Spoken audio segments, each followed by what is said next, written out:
अस्सलाम वालेकुम दोस्तों, वीडियो देखने से पहले हमारे इस चैनल को सब्सक्राइब कर लें और नीचे मौजूद बेल आइकन को जरूर क्लिक कर लें ताकि हमारी वीडियोस बाकायदगी से आपके पास पहुंचती रहें। वो जब घोड़े पर सवार हो तो देखे कि उसकी गर्दन मस्जिद के मीनार की तरह अकड़कर सीधी तो नहीं हो गई। और मेरे अजीज बेटो, तुम्हारे दादा ने कहा था कि गर्दन उस रोज ऊंची करना जिस रोज मस्जिद अक्सा को कुफार से आजाद करा लोगे। इत्मीनान की नींद उस रात सोना जिस रात मस्जिद अक्सा में फतह के नफिल पढ़ोगे और मस्जिद की दहलीज जहां से हमारे रसूल सल्लल्लाहु अलैहि वसल्लम महराज के लिए अल्लाह के हुजूर गए थे अपने आंसुओं से धोगे। और मेरे बेटो, वो बच्चे जो बैतुल मक़दिस की गलियों और मस्जिदों में कत्ल हुए थे और कौम की वो बेटियां जो वहां बेआबरू हुई थीं, मुझे रातों को सोने नहीं देती। जिस मस्जिद में मेरे अल्लाह के रसूल सल्लल्लाहु अलैहि वसल्लम के मुबारक कदम गए और जिस मस्जिद में रसूल पाक सल्लल्लाहु अलैहि वसल्लम की मुबारक जमीन ने सजदे किए थे, उस मस्जिद की ईंटें रात भर मेरे ऊपर गिरती रहती हैं। मैं बिदक जाता हूँ। कभी दर्द से कराहती हुई ऐसी सजाएं सुनाई देती हैं जैसे मस्जिद अक्सा में कत्ल होने वाले बच्चे बजुबाने गोया अजाने दे रहे हों। वो तुम्हें पुकार रहे हैं मेरे बेटो, वो मुझे पुकार रहे हैं। और तुम्हारे दादा ने बुढ़ापे से कांपते हुए हाथ मुझे दिखाकर कहा था कि मैंने अपनी जवानी तुम्हें दे दी है, जो काम मैं नहीं कर सका वो तुम करो। बैतुल मक़दिस जाओ और यही तुम्हारे जीने का मकसद होगा। सल्तनत की मसनद पर बैठकर अपने दुश्मन को इसलिए नजरअंदाज किए रखोगे कि इत्मीनान से कौम पर हुकूमत कर सको, तो इस मसनद की उम्र तवील नहीं होगी। शहीदों की रूहें जन्नात बनकर तुम्हारी मसनद को उलट देंगी। जीने का मकसद वो रखो जो खुदा को अजीज हो और जिसमें कुरान का हुक्म शामिल हो। मेरे अजीज बेटो, आज मैं अपने बाप का वर्सा तुम्हारे सपुर्द करता हूँ। आज से तुम मेरे नहीं, मिल्लत इस्लामिया के बेटे हो। मैंने तुम्हारी माँ से कह दिया था कि भूल जा के तेरी कोख ने कोई बेटे जने हैं। अगर इन्हें भूल ना सकी तो इनकी जिंदगी की दुआ ना करना। मैं इन्हें वहां ज़िबा कराने ले जा रहा हूं जहां इब्राहिम अलैहिस्सलाम ने अपने बेटे को अल्लाह की राह में कुर्बान करने के लिए उसकी गर्दन पर छुरी रखी थी। अगर दुआ करनी है तो अल्लाह से ये इल्तिजा करना कि तूने जो दूध इन बच्चों को पिलाया है ये नूर से मुनव्वर खून बनकर मस्जिद अक्सा का फर्श धो डाले, और अल्लाह करेगा ऐसा ही होगा। अहद करो मेरे बेटो, मैं जिंदा न रहा तो बैतुल मक़दिस को तुम आजाद कराओगे। उन्होंने दोनों बेटों को 399 ईस्वी की खूनचका दास्तान सुनाई, और जब उन्होंने बेटों को जाने की इजाजत दी तो उन्होंने सुल्तान अय्यूबी को उस तरह सलाम न किया जिस तरह बेटे अपने बाप को किया करते हैं। वो उठे और अल अफजल जो बड़ा था बोला, सुल्तान आली मकाम, सिर्फ शहीद होना कोई कारनामा नहीं। हम शहादत से पहले बैतुल मक़दिस की गलियों में दुश्मनों का इतना खून बहाएंगे कि आपके घोड़े के पांव फिसलेंगे और हम देखेंगे कि आप मस्जिद अक्सा से सलीब अपने हाथों उतारकर सलीबियों के गलीज खून में फेंक रहे हैं। लेकिन यह खून निहत्ते शहरियों का नहीं होगा अल अफजल। सुल्तान अय्यूबी ने कहा, यह खून ज़िरापोश सलीबियों का होगा। अल अफजल ने कहा, यह खून इस लोहे से टपकेगा जिससे सलीबियों ने अपने जिस्म ढांप रखे हैं। ईमान की तलवार बातिल के फौलाद को काटने की ताकत रखती है। अल्लाह तुम्हारी जबान मुबारक करे। सुल्तान अय्यूबी ने कहा। बेटों ने फौजी अंदाज से बाप को सलाम किया और बाहर निकल गए। अब सुल्तान अय्यूबी बैतुल मक़दिस से 40 मील दूर बहराए रूम के किनारे अस्कलान में उस चीते की तरह बैठे थे जो अपने शिकार पर झपटने के लिए तैयार हो। जज्बाती तौर पर वो फौरन बैतुल मक़दिस की तरफ पेशकदमी को तैयार थे, लेकिन वो जंग के हकाइक को देख रहे थे। ये 40 मील का फासला तो जैसे आतिश फशा चट्टानों से भरा पड़ा था। बैतुल मक़दिस का दिफा ही ऐसा था। सिर्फ शहर के इर्द गिर्द ही दीवार नहीं थी, बल्कि इस शहर के इर्द गिर्द दूर दूर तक के इलाके में छोटी छोटी कलाबंदियां और सलीबी फौज की चौकियां यानी आउटपोस्टें थीं। गश्ती पहरे का इंतजाम भी था। घुड़सवार पार्टियां उन रास्तों पर घूमती फिरती रहती थीं जिनसे बैतुल मक़दिस तक पहुंचा जा सकता था। अब ये दिफाई इंतजामात पहले से ज्यादा सख्त कर दिए गए थे। बैतुल मक़दिस के अंदर जो फौज थी उसके जर्नैलों को सुल्तान अय्यूबी की हर एक नक्लो हरकत का इल्म था, मगर उनमें अब इतनी हिम्मत नहीं रही थी कि सुल्तान अय्यूबी को अस्कलान में रोक लेते या उन पर जवाबी हमला करते। हित्तीन से अस्कलान तक सुल्तान अय्यूबी ने उनकी अस्करी कुव्वत का बहुत ज्यादा खून निकाल लिया था। बैतुल मक़दिस का हुक्मरान गायफ लोजनियान था जो हित्तीन में जंगी कैदी हो गया और अब दमिश्क के कैद खाने में था। वो जो फौज अपने साथ ले गया था उसका कुछ हिस्सा मारा गया, कुछ जंग कैदी हुआ और बाकी फौज ऐसी भागी कि उसके अफसर, सिपाही और ज़रापोश नाइट जख्मी या खौफजदगी की हालत में बैतुल मक़दिस में आ रहे थे। नाइटों के मोराल में कुछ जान थी क्योंकि उन्हें अपने रुतबे और एजाज का पास था। दीगर फौज ने शहर में जाकर दहशत फैला दी। जर्नैलों ने नाइटों को असर नौ मुनज़्ज़म कर लिया। इस तरह बैतुल मक़दिस के अंदर की तादाद 60,000 हो गई थी। चूंकि यह तमाम आबादी को मालूम हो गया था कि सुल्तान अय्यूबी शहर पर शहर फतह करते आ रहे हैं, इसलिए शहरी भी लड़ने मरने के लिए तैयार हो गए। शहर के दिफा को और ज्यादा मुस्तहकम कर लिया गया। शहर के 1-2 दरवाजों को दिन के दौरान खुला रखना पड़ता था, क्योंकि मैदान जंग से भागे हुए सलीबी अकेले अकेले और 2-2, 4-4 की टोलियों में आते रहते थे। सुल्तान अय्यूबी के जासूस पहले ही शहर में मौजूद थे। अब भागे हुए सलीबियों के भेस में चंद और जासूस अंदर चले गए और शहर के दिफाई इंतजामात और दीवार को अच्छी तरह देखकर निकल भी आए। मुसलमानों पर पाबंदियां पहले से ज्यादा सख्त कर दी गईं। बैतुल मक़दिस से 10-12 मील अस्क़लान की तरफ सलीबियों की एक चौकी थी, जिसमें 100 के करीब सलीबी फौजी रहते थे। उन्होंने खैमे नस्ब कर रखे थे। सितंबर 1187 ईस्वी की एक रात उनकी चौकी के करीब एक धमाका सा हुआ। फिर 2-3 ऐसे और धमाके हुए। उनके फौरन बाद शोले उठे और 3-4 खैमे जलने लगे। सिपाही जागकर इधर उधर भागे। जो ही फौजियों में हलचल मची, उन पर हर तरफ से तीर आने लगे। जलते खैमों की रोशनियों में वो नजर आ रहे थे। ये आतिशगीर सियाल की हड्डियां थीं जो सुल्तान अय्यूबी के एक छापामार जैश ने छोटी मिंजनेत से फेंकी थी। ये चौकी में गिरकर टूटी तो जहां ये गिरी थीं, वहां जलते हुए फीतों वाले तीर चलाए गए। आतिशगीर सियाल जल उठा। सलीबी इधर उधर भागे तो उन्हें पता चला कि वो घेरे में आए हुए हैं और जिंदा नहीं निकल सकते। छापामारों ने ललकारना शुरू कर दिया, जिंदा रहना चाहते हो तो हथियार डालकर एक तरफ खड़े हो जाओ। शोलों की दहशत और तबाहकारी तो अपनी जगह थी। सुल्तान अय्यूबी के छापामारों की ललकार ने राह साह दमखम भी खत्म कर दिया। वो हथियार डालकर छापामारों की हिरासत में आ गए। उनकी तादाद 25-30 रह गई थी। उनसे हथियार और घोड़े वगैरह लेकर पीछे भेज दिया गया। सुबह तुलू हुई तो इस जली हुई चौकी में सुल्तान अय्यूबी के हरावल दस्ते का एक जैश पहुंच चुका था। इससे फौज की पेशकदमी खासे दूर इलाके तक महफूज हो गई। छापामारों की हालत जंगल के दरिंदों की सी हो गई थी। वो जांबाज झाड़ियों, टीकरियों और चट्टानों में छुप छुप कर घूमते फिरते रहते थे। जहां उन्हें गश्ती सवारों या प्यादा सिपाहियों की आवाज आती, वो छुप जाते और जब सलीबी करीब आते ये उन पर टूट पड़ते। 2 आदमी अगर 6 आदमियों पर टूट पड़े तो 2 का क्या हश्र होता होगा। इससे छापामार शहीद भी होते थे, जख्मी भी। ये उनकी इनफरादी जंग थी। उन्हें कोई कमांडर नहीं देख रहा था। वो कहीं इधर उधर छुपे रहते तो उन्हें कोई पूछने वाला नहीं था, लेकिन जिस्मानी ट्रेनिंग के साथ साथ उन्हें जो रूहानी और जहनी ट्रेनिंग दी गई थी, उसने उन्हें आग बगूला कर रखा था। हित्तीन की फतह के बाद सुल्तान अय्यूबी ने जो बड़े शहर फतह किए थे, वहां के मुसलमानों की हालत फौज को दिखाई गई थी। उन्हें मस्जिदों की बर्बादी और बेहुरमती दिखाई गई थी और उन्हें बताया गया था कि यह जंग किसी बादशाह की बादशाही के तहफ़्फ़ुज़ के लिए नहीं लड़ी जा रही, बल्कि ये इस्लाम के तहफ़्फ़ुज़ और उस अजीम मजहब के दुश्मन के खिलाफ लड़ी जा रही है। इस ट्रेनिंग से यह जंग उनके ईमान का जुज़ बन गई थी। अस्क़लान में सुल्तान अय्यूबी रात को सोते भी कम थे। छापामारों की तरफ से कासिद आते रहते और बैतुल मक़दिस से कोई जासूस भी आ जाता था। ये रात को भी आते थे। सुल्तान अय्यूबी ने हुक्म दे रखा था कि कहीं से कोई पैगाम किसी भी वक्त आए, उन्हें उसी वक्त दिया जाए, खा वो गहरी नींद सो रहे हों। छापामारों की रिपोर्टें यही होती थीं कि फला मुकाम पर सलीबियों की एक चौकी पर हमला किया गया है, इतने सलीबी मारे गए और इतने छापामार शहीद और जख्मी हुए हैं, और फला रास्ता साफ कर लिया गया है। इसके मुताबिक सुल्तान अय्यूबी नक्शे पर पेशकदमी के रास्ते की लकीर में रद्दोबदल करते रहते थे। सुल्तान अय्यूबी ने सालारों और नायब सालारों की आखिरी कॉन्फ्रेंस मुनक्किद की। इसमें बहरिया के कप्तान अल-फारस बेदरून को भी बुलाया गया। अल-फारस के पास जब कासिद पहुंचा, उस वक्त उसका जहाज अस्क़लान से 20 मील दूर खुले समुद्र में था। कश्ती उस तक पहुंचते आधा दिन लग गया और अल-फारस उसी कश्ती में रात को अस्क़लान पहुंचा। कासिद ने उसे बताया था कि सुल्तान ने तमाम सालारों को बुलाया है। वो समझ गया कि यह बैतुल मक़दिस पर हमले के मुतालिक इजलास होगा। जहाज से कासिद के साथ रवाना होते वक्त उसने दोनों लड़कियों को बताया कि वो अस्क़लान जा रहा है। सुल्तान ने बुलाया है? एक लड़की ने पूछा। क्यों बुलाया है? दूसरी ने पूछा। मेरे सरकारी फराइज के मुतालिक तुम पूछना क्यों जरूरी समझती हो? अल-फारस ने उन्हें कहा, तुम्हें कई बार कह चुका हूं कि मेरी जात के सिवा कुछ और ना पूछा करो। दोनों हंस पड़ी। एक बोली, अगर हम इस काबिल होती तो आपकी गैर हाजिरी में आपके जहाज को संभाले रखती और दुश्मन के जहाज आ जाते तो उनसे लड़ाई करती। तुम जिस काबिल हो मैं तुमसे वही काम लूंगा।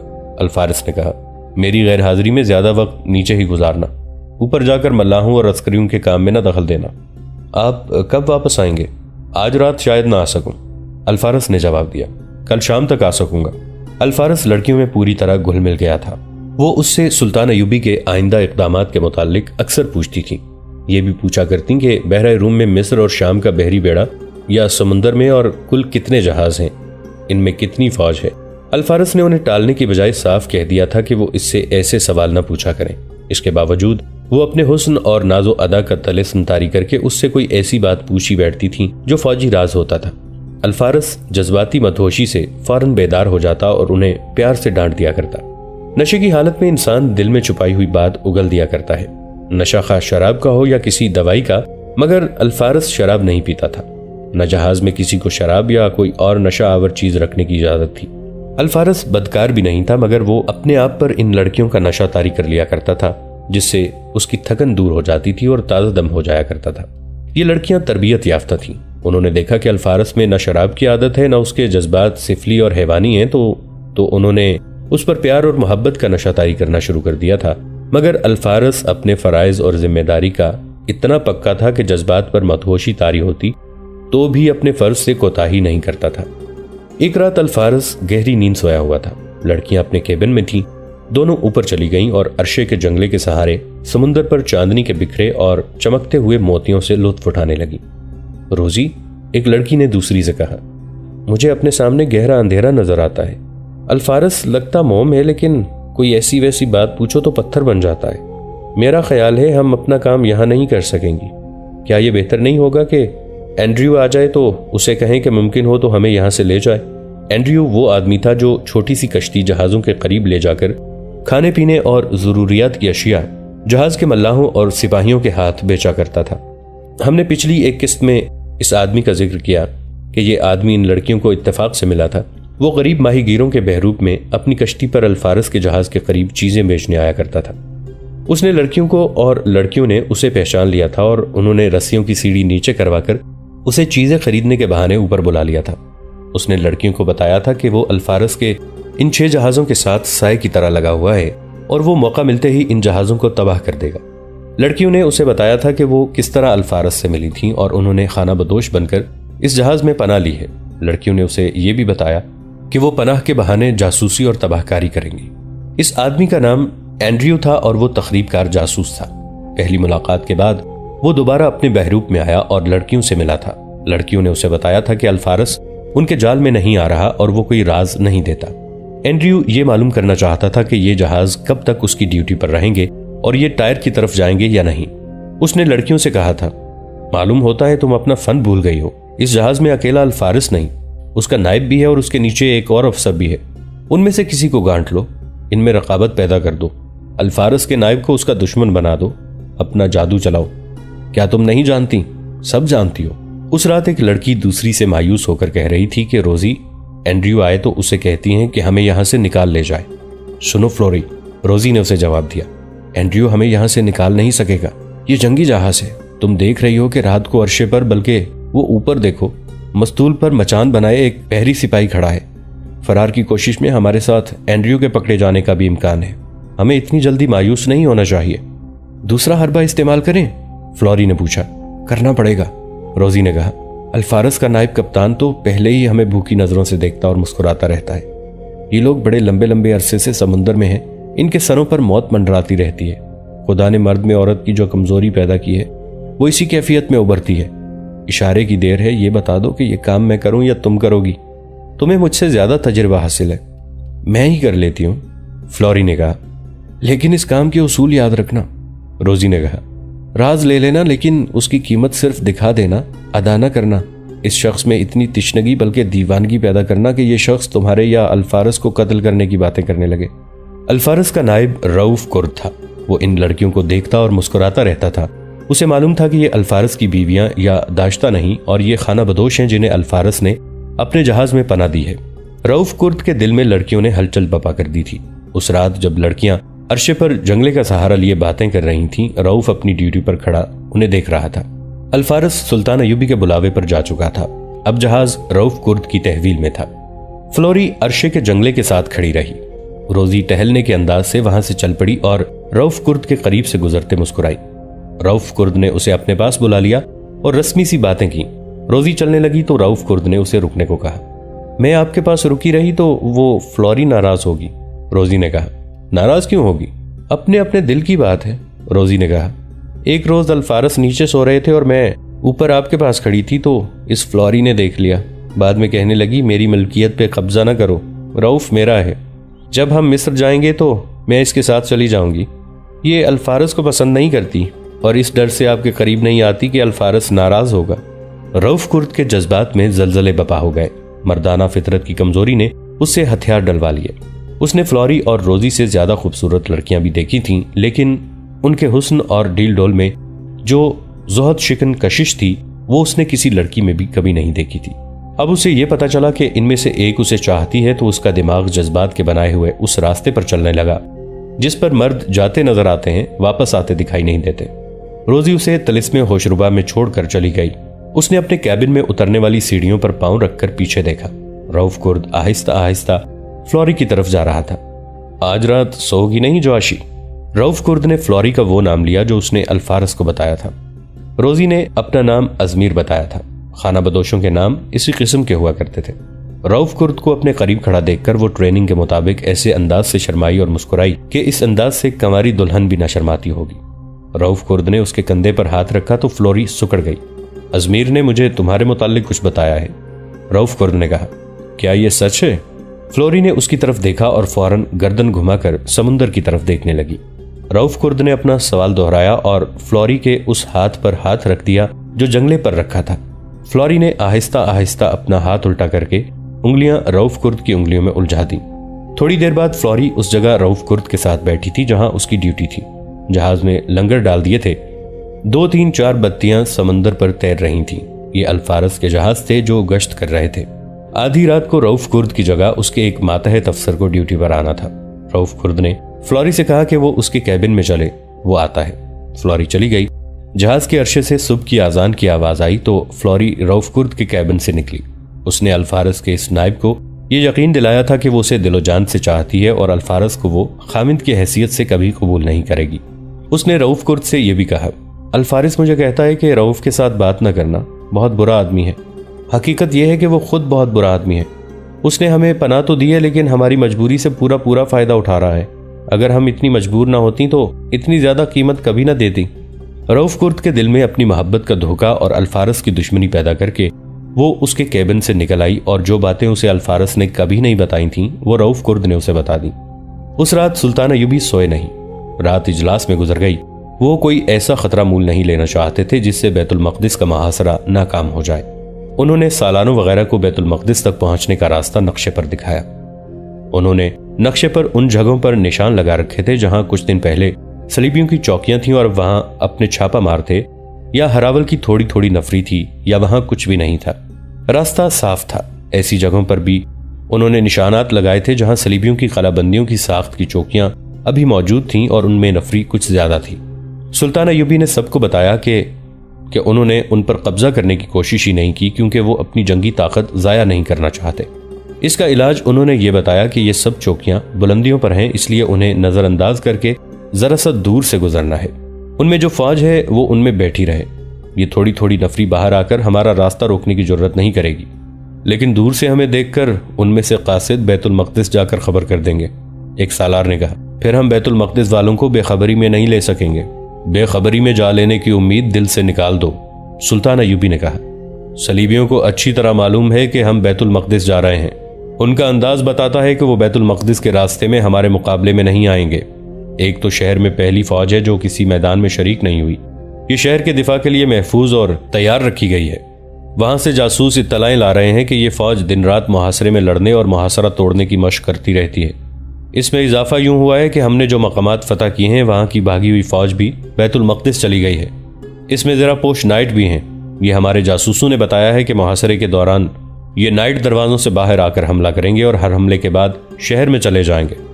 उन्होंने ये तरीका हमसे सीखा है, झपट्टा मारो और गायब हो जाओ। लिहाजा ये ना समझो कि तुम दुश्मन को बेखबरी में जालोगे।